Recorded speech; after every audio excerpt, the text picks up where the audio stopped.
Hola amigos de Alfa y Omega, me complace en presentarles una vez más un programa de lectura recomendada bíblica. Hoy vamos a estar hablando acerca de el libro de Jasher o el libro del justo, que nada tiene que ver con el libro o con esas inscripciones que encontramos dentro de la palabra de Dios. Lo encontramos tan solamente dos veces. Este libro fue escrito, es una versión moderna del año 1751 y trata de aparentar o trata de simular ese libro que se ha perdido, que como dije lo encontramos solamente dos veces dentro de la Biblia. Vamos a leer estas dos referencias rápidamente para que lo comprendamos de manera más eficaz. La primera se encuentra en el libro de Jueces, capítulo 10, versículo 11, aquella famosa derrota de los amorreos, donde se nos habla acerca de la vez que el sol se detuvo y que nunca más volvió a ocurrir. Dice el versículo 11, dice así: eh, y mientras iban huyendo de los israelitas a la bajada de Betorón, Jehová arrojó desde el cielo grandes piedras sobre ellos hasta seca, y murieron. Y fueron más los que murieron por las piedras del granizo que los hijos de Israel mataron a espada. Entonces Josué habló a Jehová el día en que Jehová entregó al amorreo delante de los hijos de Israel, y dijo en presencia de los israelitas: Sol, detente en Gabaón, y tú, luna, en el valle de Ajalón. Y el sol se detuvo y la luna se paró, hasta que la gente se hubo vengado de sus enemigos. ¿No está escrito en el libro de Jasher? ¿No está esto escrito en el libro de Jasher? Y el sol se paró en medio del cielo, y no se apresuró a ponerse casi un día entero. Y no hubo día como aquel, ni antes ni después de él, habiendo atendido Jehová a la voz de un hombre, porque Jehová peleaba por Israel. Esta, esta famosa cita que siempre se cuestiona, ¿no? Se cuestiona que haya ocurrido realmente, las implicaciones que eh, podría tener que el sol se detuviera o que la tierra se detuviera, todos los cataclismos que ocurrirían si la tierra detuviera su movimiento alrededor del sol, o si se detuviera, si no pudiera girar sobre su propio eje, ¿no? Pero vamos a considerar ahora solamente el libro de Jasher. Y también la siguiente cita la encontramos en 2 Samuel capítulo 2, versículo 18, cuando dice que, que David endecha la muerte de Jonatán y de Saúl, cuando le fue dicho al rey David, que aún no había sido coronado como tal, que Jonatán, su amigo Jonatán, y el propio rey Saúl habían caído en la batalla. Él los endecha de esta manera, o sea, lamenta por su muerte de esta manera. Dice el versículo 17 de 2 Samuel, del primer capítulo, dice: y endechó David a Saúl y a Jonatán su hijo con esta endecha, y dijo que debía enseñarse a los hijos de Judá, y aquí está escrito en el libro de Jasher. Así que el libro de Jasher se cree que es una colección de poemas épicos o epopélicos que relatan hazañas de los grandes de los grandes hombres de la Biblia, ¿sí? Y después hay una posible referencia dentro de Primera Reyes, capítulo 8, versículo 53, que esto lo voy a poner rápidamente para que ustedes lo vean en pantalla, que solamente la versión de la Septuaginta eh, pone este versículo. Es la verdad bastante particular la manera en que la Septuaginta tradujo este versículo, y que la gran mayoría de los traductores de la Biblia no lo cree así, ¿sí? Entonces, este libro de Jasher, que lo tengo aquí en mis manos, lo imprimí, es un libro bastante voluminoso, digámoslo de esta manera. Lo tuve que imprimir porque no era un libro corto de leer, entonces para no leerlo en la computadora, y es bastante difícil de conseguir un libro en formato físico. Entonces, como lo conseguí por internet, agarré y lo imprimí, y lo fui estudiando, digámoslo, minuciosamente. Eh, comparando con la Biblia, tal vez se pueda notar allí, comparándolo, resaltando los versículos que tiene, o la comparación con los versículos de la Biblia, pero enseguida vamos a entrar en más detalles, ¿sí? Entonces, el libro comienza con la creación del hombre, se salta toda la creación de la tierra, de los animales y demás, de la luz y las estrellas, todo lo que nosotros conocemos, sino que va directamente a la creación del hombre. El primer versículo lo voy a leer rápidamente, dice así, que sería Génesis capítulo 1, el versículo 26. Y Yahweh dijo, vamos a hacer al hombre a nuestra imagen, al estilo, a nuestra semejanza, y Ser Supremo creó al hombre a su propia imagen. Yahweh formó al hombre del suelo y sopló en sus narices el aliento de vida, y el hombre se convirtió en un alma viviente dotado con habla. Entonces, es lo que resalta este libro, ¿sí? Y luego, el libro contiene, todo este libro contiene desde Génesis hasta Jueces, hasta los primeros versículos de Jueces, ¿sí?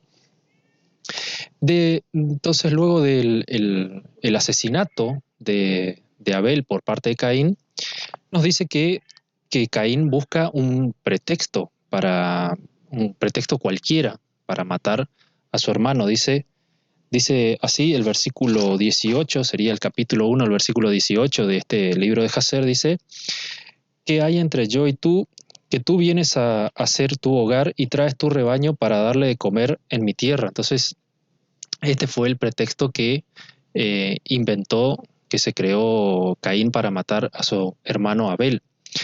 Y resalta el versículo 22 la justicia del propio Abel. Dice: ciertamente el Todopoderoso, quien nos ha hecho en la tierra, Él vengará mi causa, y Él requerirá mi sangre de ti si tú me matas. Pues Yahweh es el juez y árbitro, y Él es quien devolverá al hombre de acuerdo a su mal, y al hombre perverso de acuerdo a su perversidad que Él haga sobre la tierra. Y luego más adelante nos dice que Caín se arrepiente de haber matado a su hermano, pero si lo comparamos con nuestra Biblia, esto no es así. Caín no se arrepintió de haber matado a su hermano, dice Génesis capítulo 4, el versículo 13. Y dijo Caín luego de que Dios le castigó, le dio ese castigo a Caín para que sea errante en la tierra, y que cuando labre la tierra, la tierra no volvería con la misma fuerza, o sea, su fruto no crecería de la misma manera, ¿sí? Entonces, el versículo 13: grande es mi castigo para ser soportado, y aquí me echas hoy de la tierra, y de tu presencia me esconderé, y seré errante y extranjero en la tierra, y sucederá que cualquiera que me hallare me matará. Y allí nos dice que Dios le puso una cierta marca a Caín para que cualquiera que le viere no lo matara.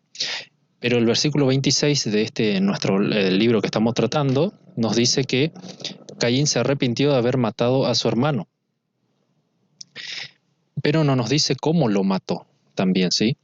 Luego, la gran mayoría de las genealogías están correctas. Yo lo fui comparando, como dije, hice un estudio bastante minucioso de este libro, pero lo quiero tratar rápidamente porque es bastante pesado, ¿sí? Entonces, como dije, las genealogías, los años en los que nacieron, en los que murieron, cada persona, cada hombre de la Biblia está bastante bien. Hay pero muy pocos errores, y si los hay son de muy pocos años, no son como algunas genealogías donde cientos de años, a veces las comparaciones entre nuestra Biblia, entre la Septuaginta y, entre la Biblia de los masoretas y otras genealogías que hay por allí, y de los samaritanos, quise decir, perdón, la Biblia de los samaritanos también hay muchas diferencias entre ellos, aunque uno podría pensar que provienen todos del mismo libro, pero no es así, sino que hay diferencias. Entonces, como decía, las genealogías están muy bien. Luego, sigue diciendo en el capítulo 4, vamos a leer, dice capítulo 4, algo que me llamó mucho la atención, el versículo 18, donde los hombres que se estaban rebelando en contra de Dios, eh, empezaron, empezaron a hacer cosas muy particulares, dice el versículo 18 de la parte B, sería, porque los versículos la verdad son bastante largos, no son como nuestra Biblia, que por ahí son en 1, 2 renglones, 3 renglones, sino que los versículos de este libro son bastante largos. Dice así: los hijos de los hombres en esos días tomaron de las reses de la tierra, las bestias del campo y las aves del aire, y enseñaron la mezcla de animales de una especie con la otra, para así provocar a Yahweh. Así que eh, podría decirse que había como híbridos o transespecie ya muy, pero muy antiguamente. Es bastante raro allí, ¿no? Luego dice algo muy, pero muy particular, que si lo comparamos con nuestra Biblia es muy gracioso, ¿no? Cuando Noé comienza a hacer el arca, dice que solamente le tomó 5 años. 5 años le tomó a Abel, dice el versículo del capítulo 5, el versículo 34, y en su año 595 Noah comenzó a hacer el arca, y él hizo el arca en 5 años. Pero entonces quiere decir que a Noé le estuvo, sabemos que alrededor del año 100, del año 500 de su vida, porque si leemos, vamos a buscar aquí en el mismo libro de Génesis, que, que, que cuando Noé comienza a hacer el arca, tenía alrededor de 500 años, eh, dice así: estas son las generaciones de Noé. Noé, varón justo, era perfecto en sus generaciones, con Dios caminó Noé, eh, y engendró Noé 3 hijos, a Sem, a Cam y a Jafet, y allí Dios le da lo que tenía que hacer, ¿sí? Pero un poco más atrás, en el capítulo 5, dice el versículo 32, y siendo Noé de 500 años, engendró a Sem, a Cam y a Jafet. Y luego, si lo comparamos nuevamente con lo que estaba leyendo recién, en el capítulo 6, el versículo 10, vuelve a decir que engendró a 3 hijos, a Sem, a Cam y a Jafet, y Dios le da lo que debía hacer para construir el arca. Y luego dice más adelante en el versículo 10 del capítulo 7, en el versículo 11, perdón: el año 600 de la vida de Noé, en el mes segundo, a los 17 días del mes, aquel día fueron rotas todas las fuentes del grande abismo, y las cataratas de los cielos fueron abiertas, y hubo lluvia sobre la tierra 40 días y 40 noches. Pero si lo comparamos nuevamente con este libro que estamos leyendo, en el versículo 34, versículo 36, nos cuenta sobre la muerte de Matusalén, perdón, que esto, si lo comparamos con nuestra Biblia, también podemos entender que Matusalén murió en el diluvio. Si tal vez sea un poco engorroso ir y buscar punto por punto, pero nos dice que Matusalén murió.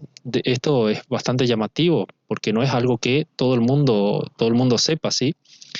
Entonces, quiere decir que el arca, si seguimos este libro del libro de Jasher, nos quiere decir que la Biblia, el arca estuvo 95 años parada, esperando a que llegara el diluvio, ¿no?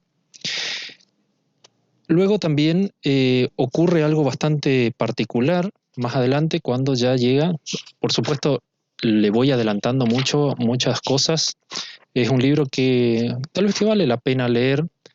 Tiene cosas bastante particulares, ¿sí? Luego nos dicen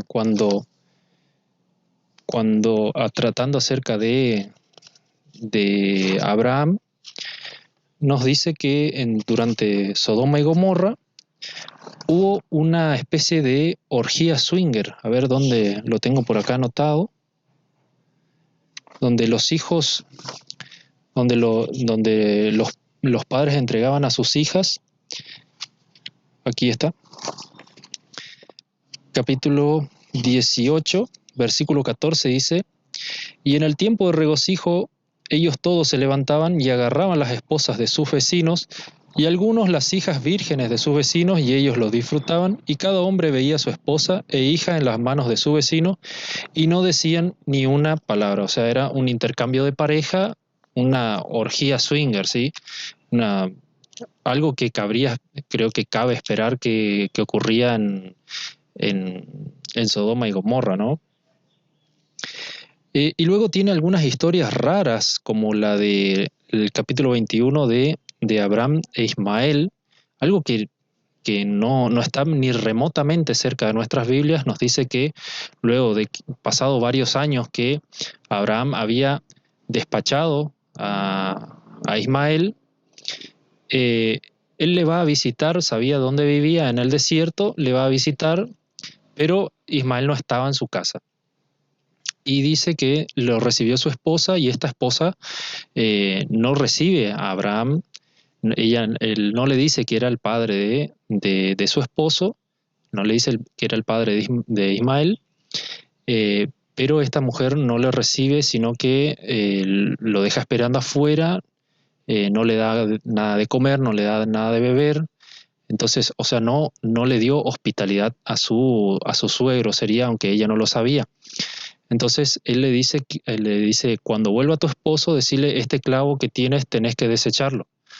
Un hombre así llegó y me dijo estas cosas. Entonces cuando él se va, luego vuelve Ismael, y ella le dice estas cosas, le dice: un hombre así vino acá y se presentó ante mí, no me dijo su nombre, no me dijo quién era, pero me dijo: este clavo que tienes que desecharlo. Entonces Ismael entendió que era su padre que le vino a visitar y que él no estaba, y entonces entendió que debía desechar a esta esposa. Entonces se divorció de su esposa.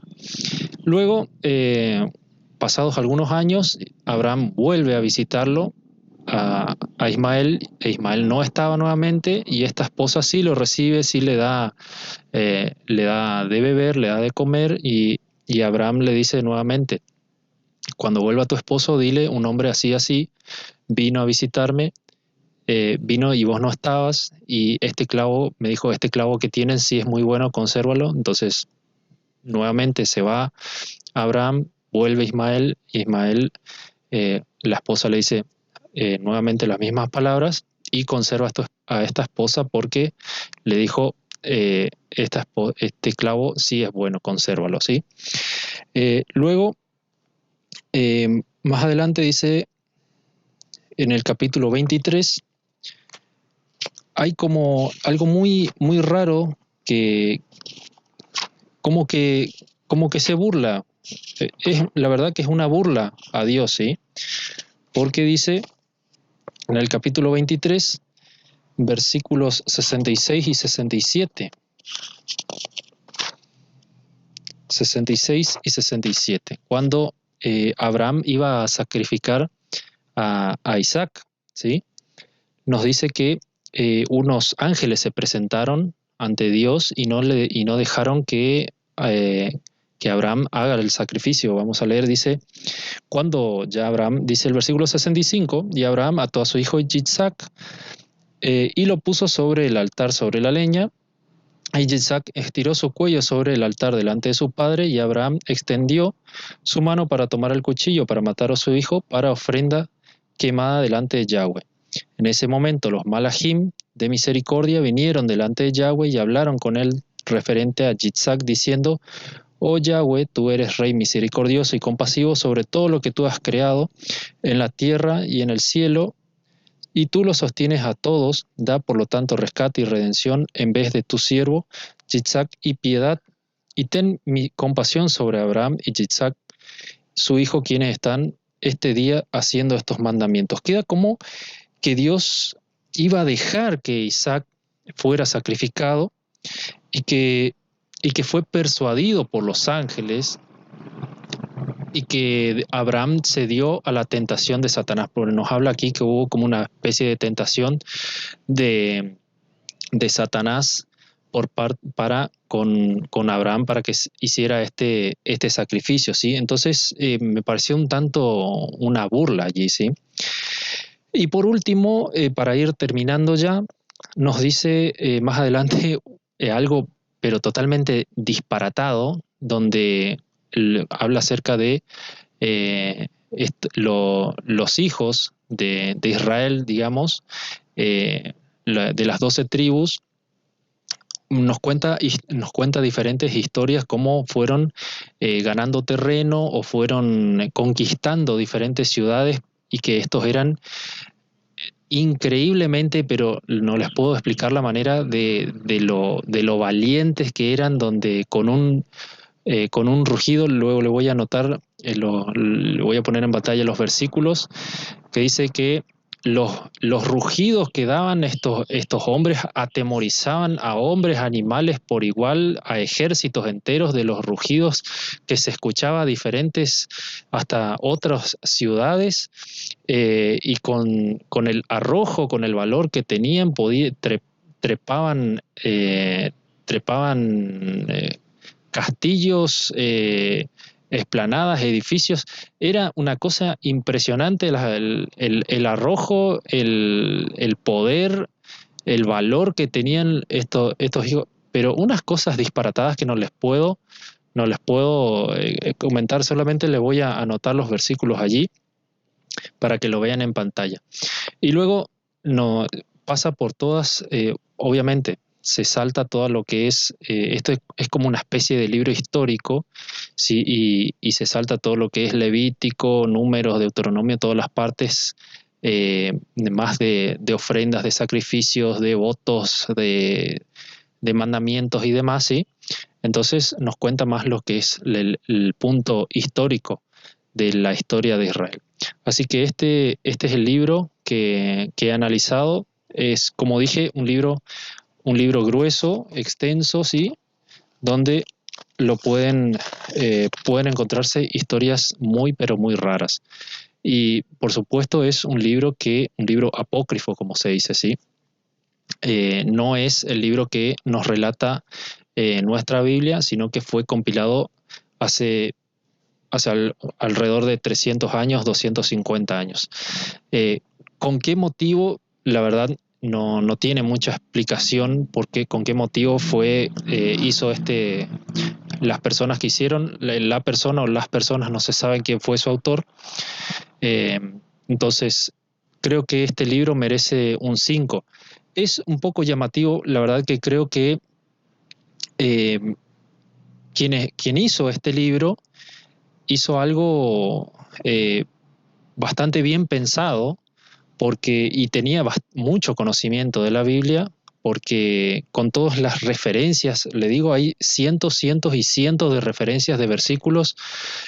No es que está todo inventado, sino que como que tiene su fundamento, salvo esto que le dije acerca del arrojo y del valor que tenían los hijos de Israel, ¿sí?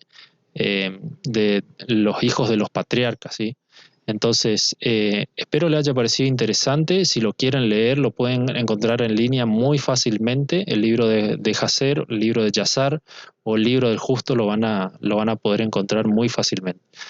Esto fue todo por hoy. Muchas gracias y hasta la próxima.